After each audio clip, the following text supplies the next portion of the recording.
Reality Check with Craig Price. Oh, right, sorry.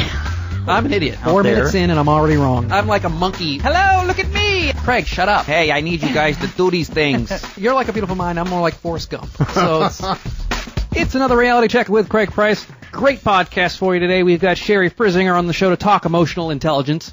And I've noticed that more and more HR folks are getting involved in this emotional intelligence bandwagon. It's one of these newer things that people have wanted to discuss. Basically, it's how well do you control your own emotions and understand and use the emotions of others, if I understand that definition correctly. And, you know, everyone gets emotional. Not everybody gets intelligent. But everyone has some sort of emotional intelligence of some degree. Some people are emotionally ignorant. I know a lot of people who just go crazy and have no idea how to respond to other people when that person has an issue. They have no idea how to respond correctly in their own emotional situation. They fly off the handle, or they get emotional and cry, or whatever. They respond inappropriately because they don't know the emotional situation as well as they should. So we're going to have her to come on and discuss how we can use our emotions a little bit better, how we can become more emotionally intelligent. The only problem I see with dealing with emotional intelligence as it is framed is that emotions are so inconsistent and random sometimes. It's all about context. You've got to know what's going on at the moment, because something outside a tragedy, maybe there's a sick child, maybe they're dealing with a death in the family, or they're going through divorce, maybe something awful is going on outside that is affecting a consistent person, someone that you know and trust and have seen years and years and years, all of a sudden will start acting erratically because of outside situations. So you have to, at the moment, when they start acting weird, you have to understand, why are they doing this? All of a sudden, why are they acting this way?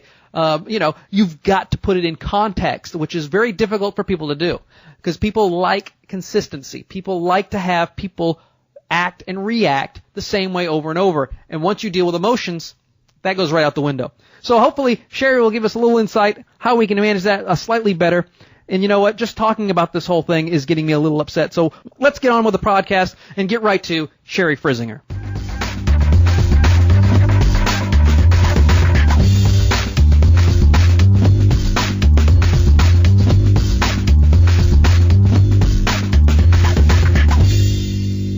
He's got the 7 effective habits. Yes, the 7 habits. And these are the definitive 7. Oh, wait, I've got an 8th one. Oh, wait a minute, that one sold out too. Here's a 9th one. So it's like he'll just keep coming out with habits. Exactly. Until he is out of habits, or no one will buy his book anymore. Yeah. So I'm not sure how. No, I think it's going to be until he dies. Well, how old is he? He's got to be in his 70s. For some reason, 79 popped in my mind. I didn't think he was that old, but maybe he is. He's been around for a long time. He has been. So you teach that at the college? At Mountain State University. Mm-hmm. But you're not actually going to the actual physical campus? I know. I have to do that once a year for my doctoral residency. And it is located? In West Virginia. Woo-hoo! West by God, Virginia. Oh, West by God, Virginia. However, it is the only university in the United States that has an undergraduate, a master's, and a doctorate program in leadership. And you can do most of that online, or do you? You still have to go on. The only thing you have to go residency for is the doctorate. Okay. That's once a year for 4 days or 5 days, but there's just no easy or cheap way to get there. Oh, okay. Everything else you can do strictly online. Well, I'm here with Shari Frisinger. I think I said that correctly. I always get that. I always think I want to go like Frisinger or Frisinger or what, but it's Frisinger. Mm-hmm. So I'm glad I'm saying that correctly. And you've got 2 interesting situations that with you. Not only do you have, when we're going to talk about it, is emotional intelligence, which seems to be like a hot button topic, even though you are more invested than just the person who thinks it's cool to bring to the HR manager for this year.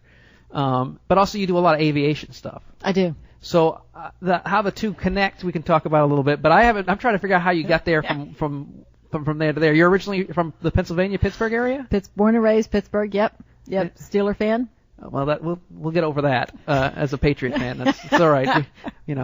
You've got your rings, I've got mine. Exactly. Of course, neither one of us are responsible for any of those. Well, we cheered. That helps. Yeah. So you were in Pittsburgh. You went to school for aviation? I mean, did you go aviation first, emotional intelligence second, or how did you get into all this stuff? Oh, heck no. Actually, when I was in high school, I told my folks that I was not I didn't have to go to school. Why should I go to college? I've had 12 years and I'm going to get married and have my 2.3 kids in the White House with a white picket fence. How do you have 0.3 kids? You just going to be constantly pregnant? Oh gosh, I can't imagine anything worse. Well, that was the standard, so I was just spouting this. Yeah, no. And my dog, which I'd never had a dog before, and the station wagon, what's now its SUV. And then 1 year later, I find myself dating a college boy, not only a college boy, he is someone from Carnegie Mellon University. So he's not a dumb college boy. No. And he is my brother's big brother in the fraternity that my brother pledged. So we're going to need a flow chart. So I decided I was really feeling stupid. I have to go back to school. So I got my undergrad in business. So you did it for a guy. Yeah. Hey, that's nothing. And do you still know this person? No, he has passed away, unfortunately. Oh, but at least he had. Yes. He set you on the way. He did. So he was of a great value to you, even though he's no longer with us. He was. He was. So what school did you end up going to? University of Pittsburgh. Of course. Where else? Yeah, I used to work there, and then I went to Greensburg and got my degree and worked for Westinghouse. What were you doing with Westinghouse? I started out as a secretary. Well, that's all right. There's a lot and then I went into the computer, so I walked around with a screwdriver in my back pocket. You became IT. Oh, yeah. I was crimping tools and running cables through the ceilings. And in fact, I almost got into almost smacked someone. And actually, he almost smacked me. Well, it's Pittsburgh. At 6 o'clock in the morning. 7 o'clock in the morning. This is might be a more personal story than we were expecting. Now we're going to talk about the inside, the real Shari Frisinger. So what was he going to smack you for? Just because? Because? No, because I egged him on. Yeah, well, just because. Yeah, you were being you. I did. I told him, don't you ever question me. He came down the computer room and looking for his printout, and I told him it was upstairs, and he came back again. And my mistake was I said, do you want to look at the printers? And his mistake saying yes, and he went and looked at them. So next time he came down, I put a finger in his face. He was, probably about half a foot taller than I am. Well, most people are half a foot taller than you. You're not a towering, imposing figure. That's true, especially when I'm wearing tennis shoes. Yeah. So I wagged my finger in his face, and he raised his hand to smack me. Whoa, well. Oh, yeah. Yeah, that was quite serious. And is this where you started to learn that maybe I should learn how to control my emotions a little better? No. I saw no value in that. At the time? At the time. Okay. And so you were with Westinghouse for how long? I think it was about 8 or 9 years. I wound up transferring to Baltimore, Maryland. Is that because you beat somebody up and stuck their body in a closet? No, nothing nearly as interesting. Because that's what we're hearing so far, is that you're a violent, antagonistic person. And I know you, and you don't seem anything like that. And that somewhere along the line there is possibly plastic tarp with maybe human remains in it somewhere. That's right. I was smoking at the time, so we'll attribute it to nicotine. Oh. Okay. Well, you can cop out the nicotine if you'd like. I will. Okay. Yes.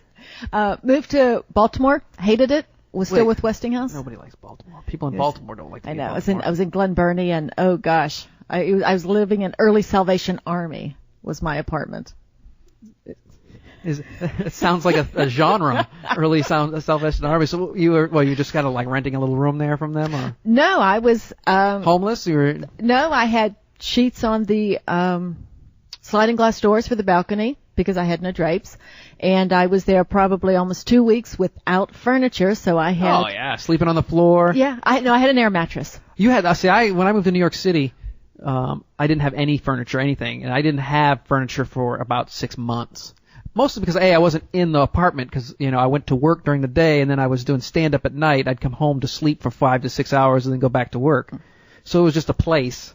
But yeah, I didn't even get an air mattress. I should have thought of that. All I did was have extra comforters. I just laid a couple down. And, yeah, I remember those days when you're sleeping on the floor without a box spring. Yep. Then someone donates a bed, which I would never do now. I would never take a donated bed. But back then you were like, oh my God, you're giving me $1 million.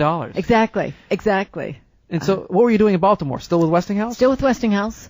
Was there for about 3 months, and then I got an offer from Boeing in Northern Virginia working on Space Station. They just as what? What were you? What was your? Why would they hire you? It sounds like they just hired a secretary IT person to come work on the space station. I understand things go to the lowest common bidder, but this sounds a little odd. You have no faith. I have none, but that's a totally different situation. I was by this time I was a systems administrator. Good. See, I wanted to hear about I wanted to hear elevated status. Yes, so I didn't what was the precursor of HP? Hewlett Packard. Okay. Yes. Not my wife, Heather Price. Right. Hewlett-Packard. Okay, or Harry Potter. Yeah, good. It's a podcast. It's the internet. They may think it's Harry Potter. Hewlett-Packard. So you were out there. Did you move to Seattle? No, I was in. The space station was based. Their headquarters was in Reston, Virginia. Oh, okay. Actually, Reston's a great little town. Yes. Heather, my wife's mother-in-law. Well, I guess that's my mother-in-law. Heather's mother lived in Reston. Beautiful little town. It is. And they had just redone everything downtown, so they had all these brand new buildings. It was really. I mean, it was the one place that I went to. Was like, if I had to move back east, this wouldn't be bad. I could do this because you could walk to everything, and it was great. And it costs a lot of money. Well, yeah. She's also her mother's high up in the military, DOD. So she's not a pay grade that I would be at. Yeah. So you were at Reston. So how long were you in Reston? 3 years. I actually lived in Centerville, which is at the corner of 66, 28 and 29. People will be Googling it on their maps as we speak. It was wonder. I had a little 2-level, 2-bedroom townhouse. I had no garage. It was what it was the builders built. Think of a rectangle, okay, yes. And the long sides divide in half. That's a square. No. If you divide a long rectangle in half, that's 2 squares squished divide together. it in half. You've got. The geometry is coming back. So you had a house. You've got a rectangle. Yes. And the short ends are on the sides, yes. are vertical. Yep. The long ends are horizontal. Yep. Divide it horizontally. Okay. And then divide it vertically, so you have 6 little squares. Mine was on the corner. Okay, so so you have tiny little apartment, is what you're saying? Yes. Okay. Tiny little townhouse. Yes. Yeah. Now, so you were working on the space station. I was. What were you doing? I was system administrator for supporting everybody that worked on it. It was called Space Station Freedom at the time, and they were doing all the drawings. What were you doing? What was give me an example of something you were doing? Because being the system administrators is like saying I was a chief engineer, but that doesn't equate. I started out taking care of the computers. So whenever they crashed or whenever they did anything like that, and the people worked on the computers to do the drawings. I then migrated, and this brought me back down here to Houston, to Johnson Space Center, as I worked on the software. I was the interface for one of the software, and after I moved here in Houston, I became the focal point for the most widely used application, which was the Program Automated Library System, and they called it PALS. So it was a database put not on the internet, because the internet hadn't been invented yet. Intranet, I think, is a Yes. self-contained, closed circuit television kind of situation. Yes, that's where it was. Yeah. And people would upload, and they would have requirements. So I worked with the users and with the programmers, who were always very snooty. Programmers are snooty? They are, very much so. Yeah, they talk their own language, and they think they're high and mighty and look down at my users. And I would stand up for my users, because I knew that they wouldn't stand up to the programmers. Okay, that's usually the other way around. Usually the programmers are being forced to do the stuff that the salespeople have told them that they need to get done, and that the users do get screwed. That's universal. I'll give you that. The users and Microsoft proves that every time they release something. Oh yeah. We are their beta testers, and that's why I let other people do that. And then about a year after it comes out, when all the patches and all the fixes are in, then maybe I'll buy something from Microsoft. See, my husband gets it right away. Yeah, and a lot of people do, and He's it such drives a me nerd. crazy. It drives me crazy that they adopt so early, and then they get frustrated because it doesn't work. Yeah, duh. What did you expect? Oh, no, what did you think they were going to put out a polished product? Especially after years and years and years of them screwing you over. Exactly. This is Microsoft. It's like an Come on. abuse of a relationship almost. It's like, Bill Gates smack. Come on, we don't love you, Bill. Yeah. Well, we love you, Bill, but it's the only thing we can use. And then we don't want to go back to you. We're going to go to Mac. No, and then you spend 6 years Exactly. using this stuff. Right. Now, how did you get into the aviation part, though? I mean, was the Space Center something that kind of evolved, or is that just something that came out from another? No, it's actually, I had one of those managers that you quit your job because of. It was in a good way or a bad way? In a bad way. Oh, okay. He would look through me every morning. Of course, knowing me, and you know me, I would put my face right in front of his and say, "Good morning, how are you?" and force him to say good morning to me. And he would stab everyone in the back. We had at least 40 to 50, that's 40 to 50 people leave solely because of him, yet he stayed. and he would do really dirty and behind-the-scenes things even to other managers. So I was going part-time because I had started my company, and I didn't even work for the same company he did, but he was my report-to manager, one of these very... You were a consultant kind of situation? No, I was working for a company. It was a very convoluted... It's the government, so yeah. Yes, exactly. It's NASA. Everybody works for like 4 bosses, but they're all intermingled. It's right. A very incestuous relationship at NASA. It is. And when I went to my company boss and said I'm having problems working with this other guy, my report-to manager, he said you have to learn how to manage your manager. Well, I showed them. It was about 6 months later that I resigned. I couldn't take the stress. And so the company that you started was stationary. Stationary as in it's not moving, or stationary as in pieces of paper that you... Pieces of paper. Oh, okay. Wedding invitations, announcements, business cards. This little side business that you were doing. And then I... Went full-time. Went full-time. Yeah, I had a whole lot to learn at that point. So I started doing some teaching for the Small Business Development Center and figured, hey, this is pretty cool. I like this stuff. And I've always been computer literate, obviously. So I started teaching Microsoft Office products. Was talking to the chairman of the local Chamber of Commerce who worked for a company that fuels airplanes on the fields. And he asked me if I knew Access. And I said, sure. And I'm thinking... Oh, yeah, they love it when you know Access. Hey, this is cool. I'm going to get hired, and I'm going to teach Access to all these people. It's the only reason I was able to get a couple jobs is because I kind of knew about Access. And that's exactly what I thought. Hey, this is cool. It was not to be. He wanted me to create to update a database for a nonprofit aviation event. Okay. So I sat there in the first meeting and I'm listening to the other co-chair speak. He's an attorney. So after he got done, I went up and I says, hi, I'm Shari. So-and-so, told me that you need help with your database. I'm here to help. What's your database in? And the lawyer gave me a very blank look. Because he's a lawyer. He can't give anything away. That's the lawyers do. And he just stood there, paralyzed. The freeze. He froze. So I said, don't move. I went over to my friend that recruited me, literally grabbed him by the wrist. He was talking to someone. I really didn't care. Dragged him over and said, okay, guys, fess up. You don't have a database. And they looked at each other and giggled. So the fool that I am said, okay, what do you want in your database? I guess I'm getting lost in this whole situation. What were they? What was their little scheme? They just wanted somebody to create this database. Oh, so they didn't. Oh, they want you to do it from scratch. From scratch, and they didn't really want to tell me. They figured that you somehow would say no if I had to create it from scratch. Well, or no, that you would just like stumble upon something to work on. I mean, how do you convince somebody if you have nothing to work on something? I guess they figured they'd do it with their charm. But I thought, okay. You can't make an Access database with your charm. I've tried. You haven't been trying the right way. I'm just not charming enough, I think. So I did. And I had the general manager and the attorney groveling at my feet every day for 2 weeks before the event. I loved it. Because you went up there, did it, and showed them what was... That's it. Give them the reports they needed. So, day of the event, it's a static display, so they had people with airplanes, not the big jets, the smaller airplanes.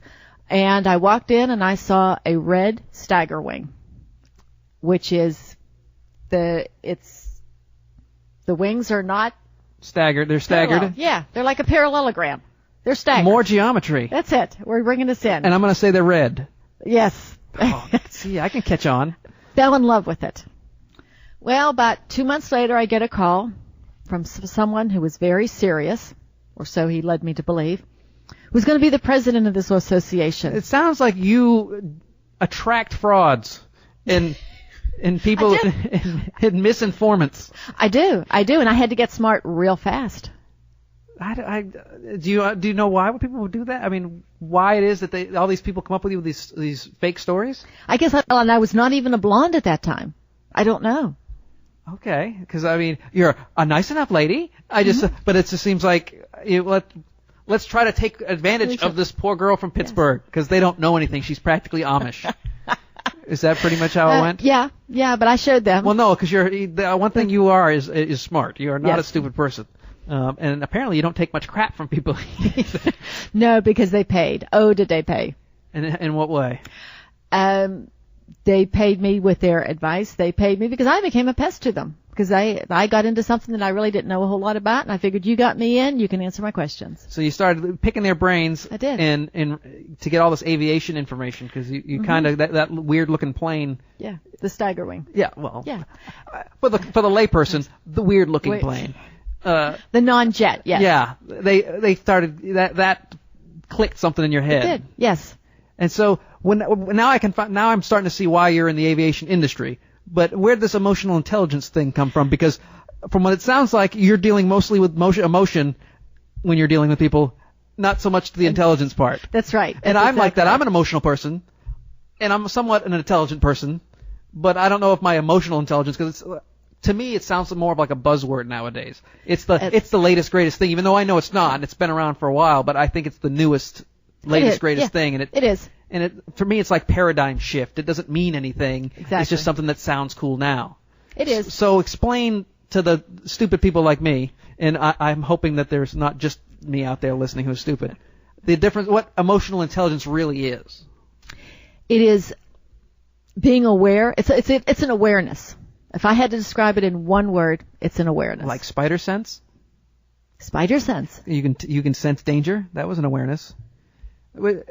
In what way is it an awareness? Of your own emotions. Okay. What are you thinking? What are you feeling? And name them. What are you feeling, really, is mostly. Yes, because we feel before we think. Oh, yeah. That whole gut thing is. Yes. And actually, I feel like that gut reaction people talk about is really years and years of experience on autopilot. It is. I don't think your guts, which I tell people, your guts are full of crap. If you think about it, the guts are not they're full of waste. Yeah, exactly. So don't think with your guts, think with your head. But I think that intuition that people think they have, like, it's my mother's intuition, and it's like, no. You have dealt with your child for so long that your experience has allowed you to put that on autopilot, that particular thought. Exactly. Your unconscious is working, or your subconscious, one of those things. It's working. Yeah, it's like training, like in safety. Mm-hmm. You know, if you go through training like in the military, you just keep training, it becomes rote, it becomes second nature to you. You don't even think about it when emergencies happen. That's the way it's supposed to work, yes. So, well, sure. I mean, that's if you actually do the time. You do put the work in. Exactly, yes. So that's the first leg of it. The second is, how do you manage it? And that's the hard part. Oh yeah. I mean, we can be aware of it, and you name your emotions. That then puts a barrier there, so you're a little more objective. I don't know why it works. It's like talking about yourself in third person. It's like an out of body experience. It's really weird. So do you go around going, Shari thinks this is kind of odd? And I have to do this for my doctoral program, so I usually don't call myself Shari. I'll call myself the author or the researcher, which is even worse. Yeah. Except the first time I did it was, this is too weird. But now I'm getting used to it because that's how I have to write. But you think about yourself in terms of, well, for you, a he or she. I would hope, Yes. No, it's a he. Yeah. Definitely a he. Last time I checked. My wife will attest. But, so the emotional intelligence, as I see it, is how to not necessarily control your emotions, but at least understand them. No, it is controlling. Oh, it is control. It is controlling, yes. Once you understand them, it's how do you manage them? Do you roll your eyes, or do you do that heavy sigh? All the time. That could set people off because something in their past, they did it. Yeah, and I think also we've gotten into a culture, and we talked about this briefly yesterday, that I think we get too politically correct with the word choices. Yes. I get scolded because I use the word problem versus the word challenge. And I saw something about that today. I was going to send it to you. But I don't think we're these emotionally fragile human beings because we've been around for thousands and thousands of years. So just because I said problem versus challenge doesn't mean someone's going to emotionally collapse. I think if we assume, it's like talking to children. They say you shouldn't talk down to children. You should talk to children like, shorter adults. Mm-hmm. But I think if we start taking these weaker words like challenge and instead of a problem, it's a problem. You solve problems. So people take pride in being problem solvers. So I don't know why using the word problem is such a horrible thing. But I think what we're doing is we're automatically, making them weaker by just saying challenge instead of the problem because we don't think they are emotionally ready to accept the word problem. Exactly. Yes. In fact, I've had people say, well, Shari, I can't be soft. I talk to flight instructors about EI. And I say, I can't be soft. I mean, I'm up in the air in the airplane with the student who's going to do something and we're going to crash. I can't be soft. Well, no. Having a high sense of EI is not being soft. VI? EI. Oh, EI. Okay. EI. Oh.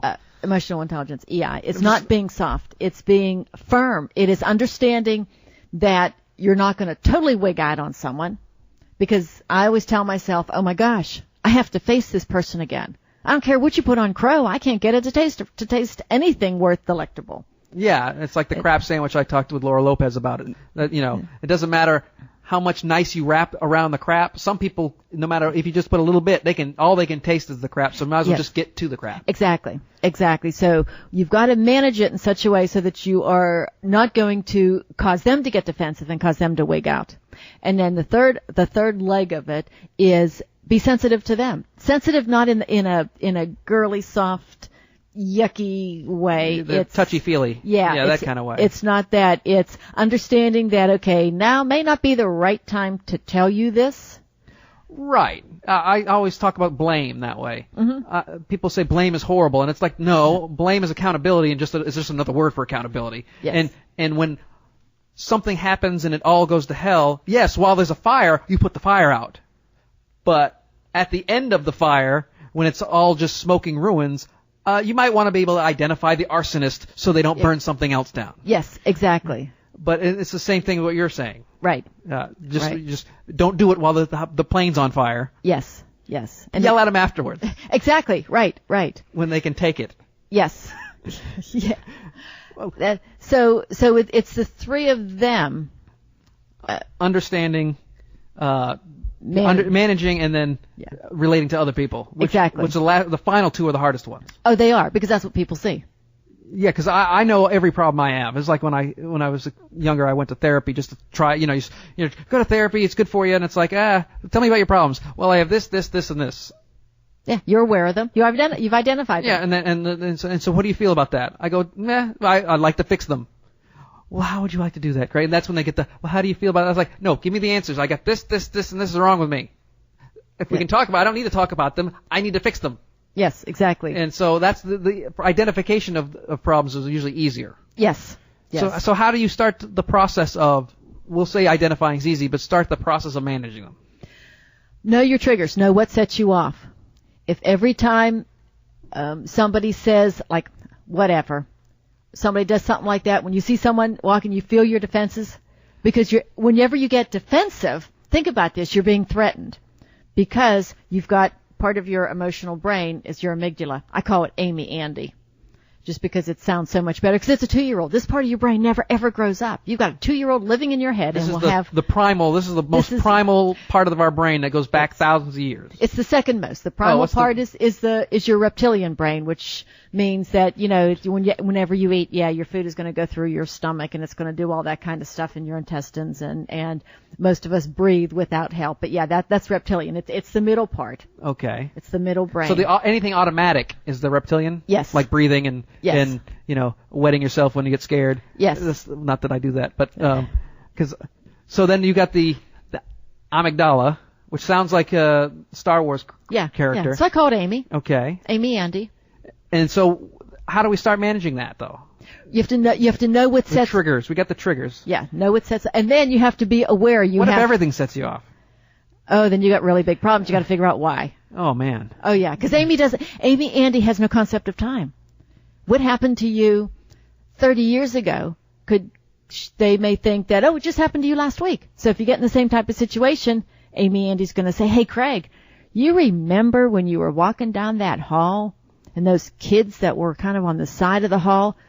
You're walking down a hall now, you're walking down an alley, you're walking down the street. Look, those kids, that's what this reminds me of. And you remember what happened? And so that'll trigger. Exactly. So now you get repressed memories, maybe not so repressed, but Yeah. Because most of people's emotional problems that they have, emotional challenges that they have. No, they're problems. Yeah, they're problems. But most of the emotional problems that people have, the mental health issues, some are, based on body chemistry, but some are based on something that happened long ago. Exactly, because we remember emotional events a whole lot more vividly than we remember non-emotional. And we remember negative emotional events a lot more than positive ones. I mean, I can tell you when I had a bad birthday party versus how many good a good thing kind of situation. We're much more in tune to remember negative things. Yes. Traumas. Yes, I would agree with that. Well, it's a survival instinct. Exactly. To avoid them again. Exactly. And that's what Amy Andy is. Am I in danger? Are you going to eat me? So whenever you get defensive, something is being threatened. Right. It's your body saying, hey, your brain going, time out, something's wrong. Yeah. So we have three choices. We can fight, which is not always a bad thing, but most of the time is not good for you. Exactly. Especially in society. Yes. Yes. And if we were still cavemen, that might be the more relevant. Right. Right. But nowadays, fight just you become the a-hole. Yeah. You defend and then you offend. Right. Yeah. So and fighting is typically an unconscious reaction. Yeah, it's your first one. Yeah. Okay. Well, no, not necessarily. It's not. Well, okay, it's my first one. Yeah. It is most people's. My research says about 75% of us will fight first. Okay. The second one is flight. We leave. We flee. That can be, and when we do that, we withdraw. Yeah, emotionally it could be as as well, not necessarily running from the room screaming. Right. We withdraw and we withhold. Okay. So that can be either a conscious decision or an unconscious. It's conscious when you realize that this is not a battle you want to fight. When you purposely go, I'm just not, it's not worth it. Exactly. The phrase, it's not worth it, is what you're talking about. Exactly. That's the conscious one. You can also unconsciously do it. And the last one is to freeze, is to suspend absolutely everything and then blend into your environment. I call it the Jurassic Park syndrome. Because in Jurassic Park, if the Tyrannosaurus Rex, they didn't see you That's move. It. That's exactly right. And you can have that one. That's. But I tell all the time, if you don't move, they don't know you're here. That's exactly right. That's why it's a freeze. In fact, dogs are the same way. If a dog is looking at you and you don't move, it can't see you.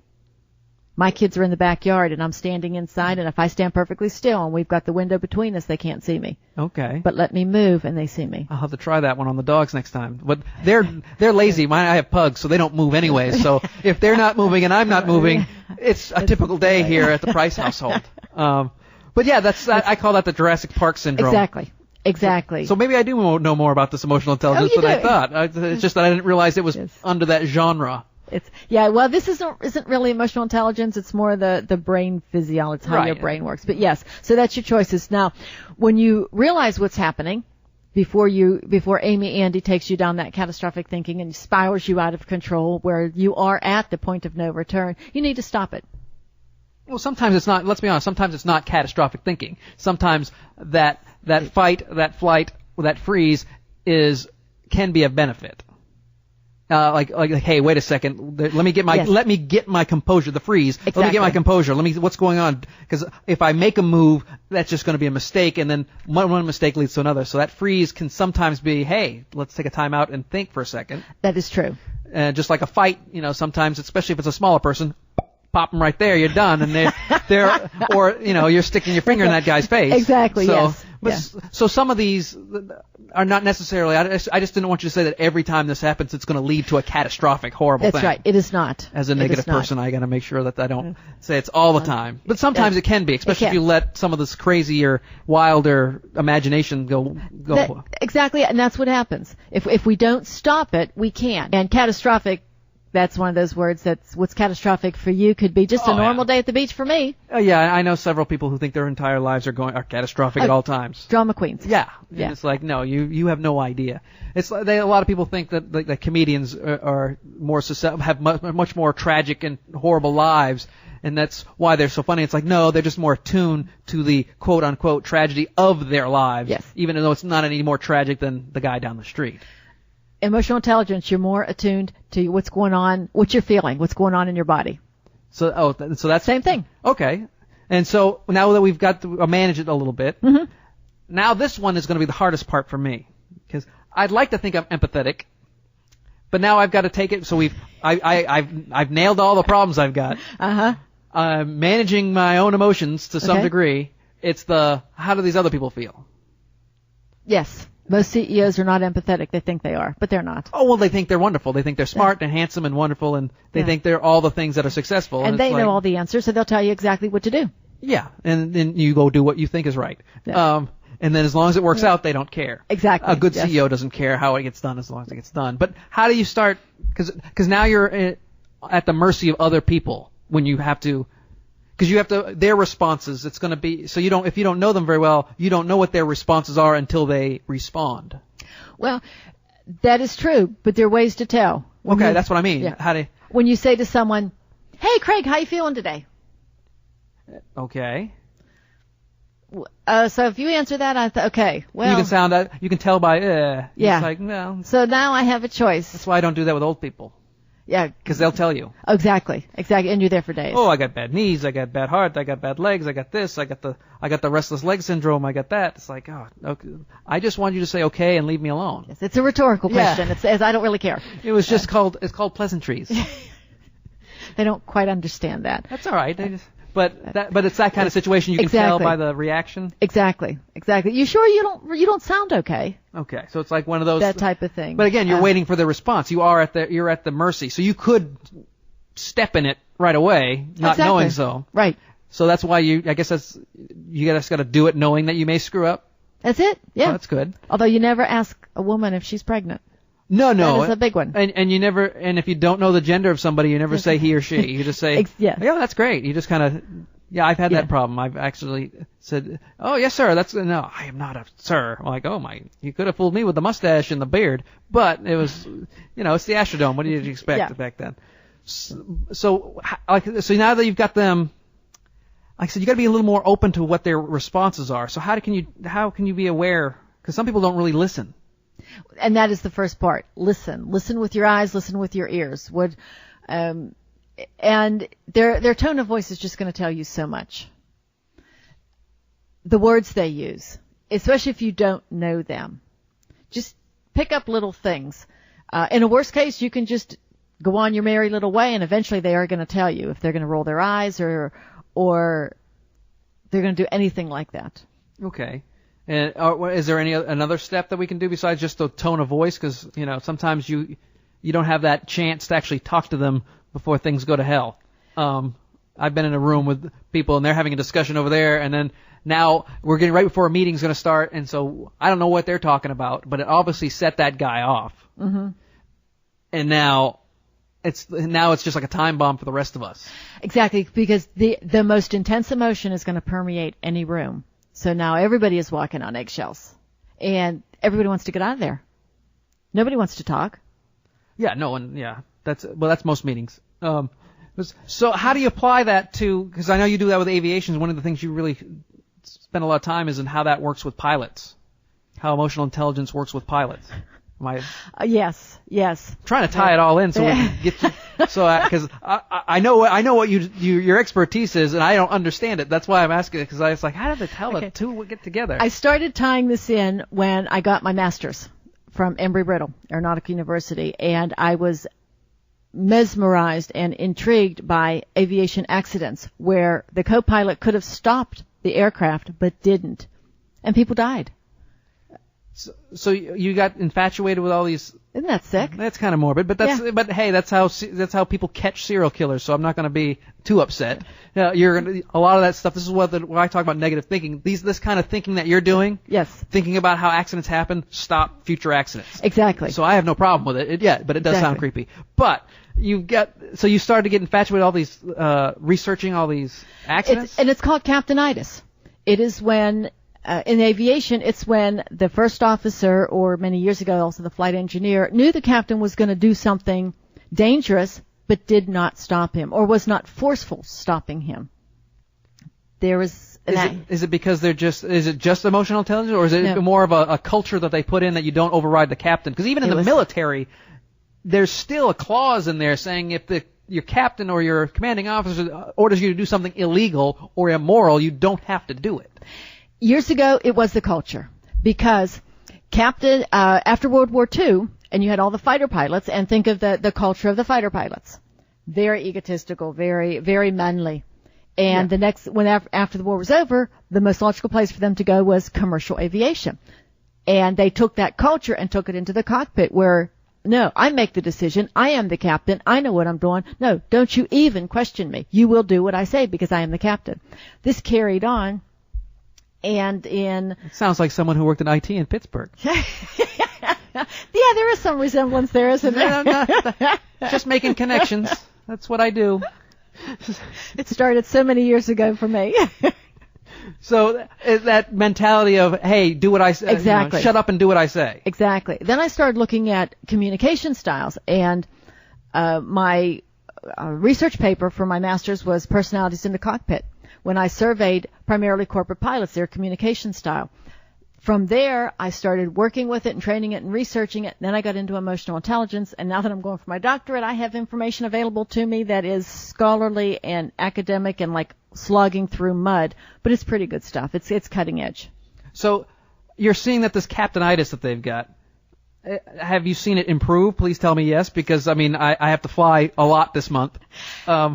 Yeah. What if you saw that change? What created that first change? Is just enough people died that they say, hey, let's take a look, or? No, the airlines implemented what's called crew, because it used to be cockpit resource management, CRM, and then it became crew because they included the flight engineers and the dispatchers, and everyone has to go through this. It is evolving, and if I have my way, it's going to evolve to include emotional intelligence. Aviation is open to emotional intelligence. Much to my surprise, I've analyzed a couple accidents using, just look, not the technical, and everybody wants to talk all about the technical stuff, especially when we talk about accident happened in Buffalo 2 years ago, and the stick shaker. But looking at it from, we talked about empathy, self-initiative, self-confidence. And you need all of that to be a leader. So this is for the airlines, this is a fairly new concept that they're thankfully adopting more, or at least open to adopt? I don't know that I would say that because I don't know that. I'll know more in a couple weeks if they're open to adopt it. Okay, but you're seeing that a shift at least, where it's no longer you do what I say, shut up and listen. Exactly. And like I said, and that is because of these programs that the airlines are doing? Exactly, because of CRM. Yes. So when you fly, how much do you annoy the crew? Are you checking are you sitting the closest you can and listening to their conversations and going, hey, can you tell him, the guy in the navigator seat, that he should have used this word and he should be a little more empathetic? Or, I mean, do you pay attention to that kind of stuff? What I do pay attention to is the flight attendant when I walk on, because I will say something to them.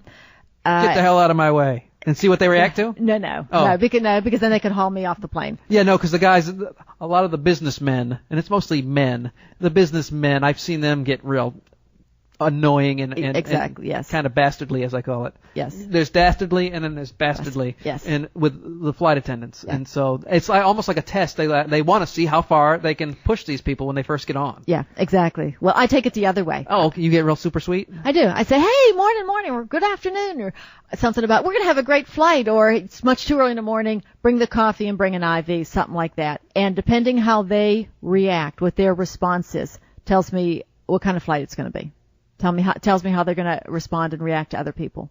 Now, are certain airlines you find more intuitive? They're more emotionally intelligent as far as their customer service process, or is it by an individual basis that right now you're finding? I fly one airline almost exclusively. But the other airlines are starting to pick it up. In which, since you like them, this is not a bad thing. You can say. I fly Southwest a lot. See, that's what I was trying to get to. Is I don't fly Southwest a lot, yeah. And it has nothing to do with the emotional intelligence. Yeah. It has to do with my actual intelligence. You don't like the cattle call. It's the Greyhound of the skies, and it feels like it. No, I like to get in the plane and then we take off. But AirTran is not bad. I've been flying AirTran, and I recently had to fly Delta. One leg was not good. The other leg was not bad. They've improved. Okay, so but at least you're seeing that there are entire airlines adopting special, at least the emotional intelligence aspect. Yes. It's not just some kind of weird kooky holistic medicine, weird bullshistic medicine, as I call it, thing. Yeah, exactly. Weird. Exactly. Well, where can people find you? Because I know you specialize in the aviation, but you definitely work well outside that arena. Yes, I do. So where can they find you? They can go to my website, SHARI, F as in Frank, R-I, Singer.com. It's the easiest way to get to me. Or we'll put that on the website so people can find it. Or you can just Google me. Which sounds almost disturbing. It does. A little bit. I've been Googled. Sounds a little bit illicit, doesn't it? Yes. But I guess Frisinger is pretty much a unique name. It is. You don't have what they call a Google ganger? which is a doppelganger of your... When you Google yourself, do you see other Shari Frisingers? Oh, gosh, no. Just no, you? I am the only one. I am unique, yes. Okay, because I have a serial killer. Oh, my gosh. The Warwick Slasher. And every time he comes up for parole, I get more hits to my website because the newspapers put him out there and they look up Craig Price and then my gosh. they go to one page and they're disappointed because it's like, oh, it's just this goofy, funny guy. I wanted to see the serial killer. Yeah, I want to see blood. I want to see guts. I want to see gore. Well, we can do that right now, but apparently you've got an event to go to, so I'm going to let you go. Thank you very much for all your time, Shari. Well, thank you, Craig. And like I said, if you ever get emotionally excited and you want to hit somebody, think of Shari. That's another reality check in the books. I want to thank my guest, Shari Frisinger. You can always find us at realitycheckpodcast.com, where you can sign up for the newsletter. You can email me with any questions or comments or guest suggestions, craig@speakercraigprice.com. But more importantly, if you like the show, don't be afraid to tell people. We're on Twitter, @realitycheckpod. Spread the word. Get as many people to come on and listen. We'd certainly appreciate it. Have a great week.